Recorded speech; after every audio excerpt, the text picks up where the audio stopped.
You know, sometimes you just don't really have much to say. Sometimes in Doctor Who, you get stories that you like, and stories that you dislike, stories that you really like, and stories that you really dislike.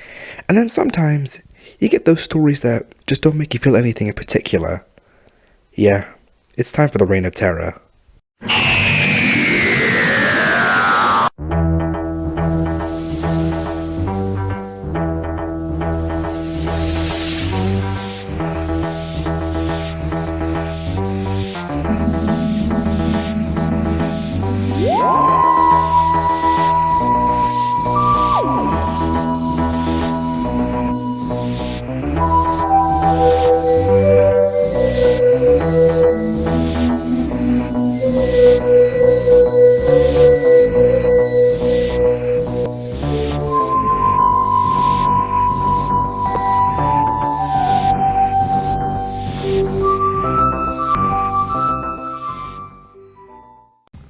Okay, so before I share my opinions on the story, let's see what it's about first.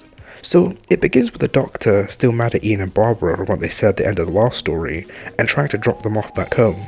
But once again he makes a mistake, and they end up in 1794, somewhere near Paris, in the middle of the French Revolution. Through a series of unfortunate events, the crew gets split up, with everyone but the Doctor being captured and taken prisoner in Paris. While in prison, Ian gets involved in some espionage, and Barbara and Susan are getting ready to be executed, all while the Doctor makes his own way to Paris to help them. So, long story short, I don't really care for this story. It just doesn't do it for me. I don't know why. Maybe it's the dreary tone, maybe it's the uninteresting plot and characters, or maybe it's the pacing issues, as this is once again a 6-part story that doesn't need to be 6 parts. You'd think that a story that takes place in one of the bloodiest times in history would have a bit more excitement in it. It's strange, as this story was written by Dennis Spooner, who would go on to write some of my favourite stories of this era, so it's odd that his first script for the show turned out to be such a dud. But I feel like I'm being too negative, so let me start saying some nice things. If there's one thing I could say about this story, is that it taught me a lot about the French Revolution, which, seeing as how Doctor Who was originally intended to be an educational show, feels like a positive.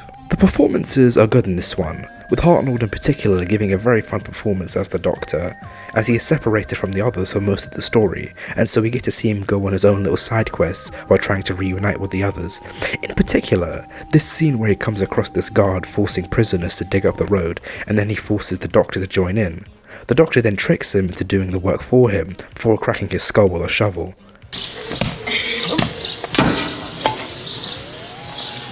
Another fun scene is when he shows up in the prison to break his friends out while being disguised as an officer, and is talking to this jailer and really putting him through the ringer. You were advised. I forward the communication myself. What if Robespierre hears about this? Robespierre? Oh, I don't think you should worry the first deputy, citizen. He's a very busy man. I am at your service. And really, the Doctor is the only one of the main cast who gets anything really cool to do. Barbara spends most of her time in prison, or just waiting around for the other characters. Susan is once again useless, and Ian's plot of trying to find an English spy sort of just goes around in circles until the guy eventually just shows up and reveals himself. I am James Sterling. Sterling? You? But he does have this one cool moment where he's been captured by the enemy, and they force him to tell him where he's from, and he just tells them the truth. I flew here with 3 friends in a small box. When I left England, it was 1963. That was fun. Another thing the Reign of Terror has going for it is that it's the first story in the show to be filmed on location, meaning that they finally went outside of the studio and into the real world to film shots for the show.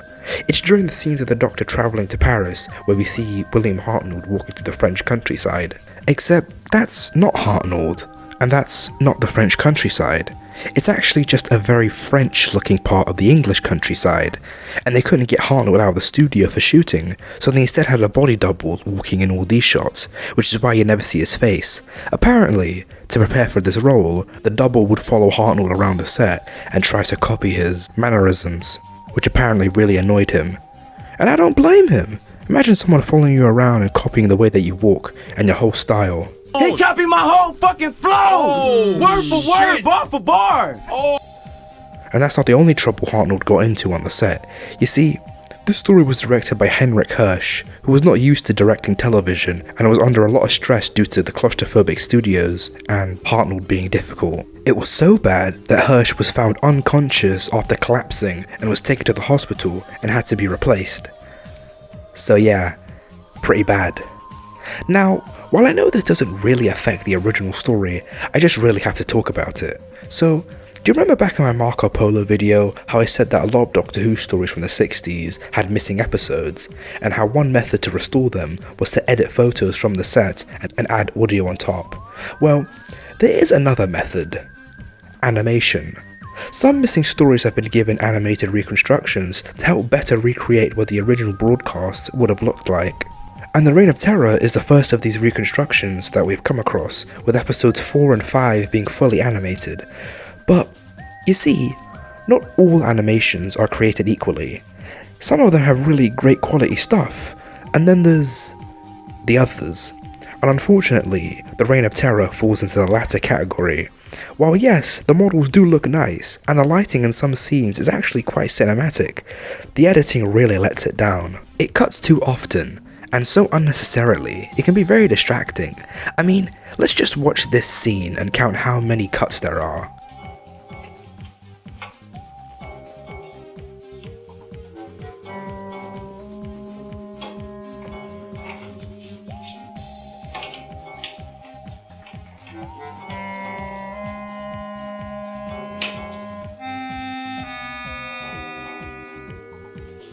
And I just know that the original scene was not shot this way.